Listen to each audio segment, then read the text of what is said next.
আসসালামু আলাইকুম ভাই। ওয়ালাইকুম আসসালাম। ভাই কেমন আছেন? ইনশাআল্লাহ ভালো, আপনাদের দোয়া। ভাই কোন জেলা থেকে আসছেন? আমি ভাই টাঙ্গাইল ডিস্ট্রিক্ট সখীপুর থানা। টাঙ্গাইল থেকে আসছেন, কিভাবে আসলেন আমাদের আমি কাছে? আসছি ভাই আপনাদের অনলাইনে অনেক ভিডিও দেখি, সেই ভিডিও থেকে নাম্বার নিয়ে এখানে ফোন দিয়েছিলাম। ফোন দেওয়ার পরে আপনার ঠিকানায় আসেন। ওই ভাই আমাদের কাছে টাঙ্গাইল জেলা থেকে আসছে, আমাদের ভিডিও দেখে আসছে। আমরা ভিডিওতে যা যা দেখাইছি, যা যা বলেছি, আমাদের ফ্যাক্টরিতে এসে কি আপনি সেইগুলো পেয়েছেন? তাই ভাই। ও, কোনো প্রতারণার হাতে তো পড়েননি? না না, প্রতারণা কোনো কিছুর মধ্যে এখন দূরে আমরা যাই নাই, আর আপনারা যা বলছেন তাই সঠিক আছে।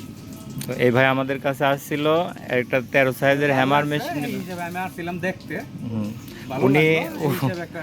এই ভাই আসলে মূলত ভিডিও দেখে আমাদের কারখানা দেখতে আসছে, দেখতে এসে মেশিনটা ভালো লাগছে, তাই আমাদের থেকে এই মেশিনটা ক্রয় করলো। তো আপনারা যারা আমাদের এই হ্যামার মেশিন নিতে যারা ইচ্ছুক আসবেন, হ্যাঁ, এই ঠিকানায় আসতে পারেন। ইচ্ছুক আমাদের এই স্ক্রিনে দেখানো নম্বরে কল করুন।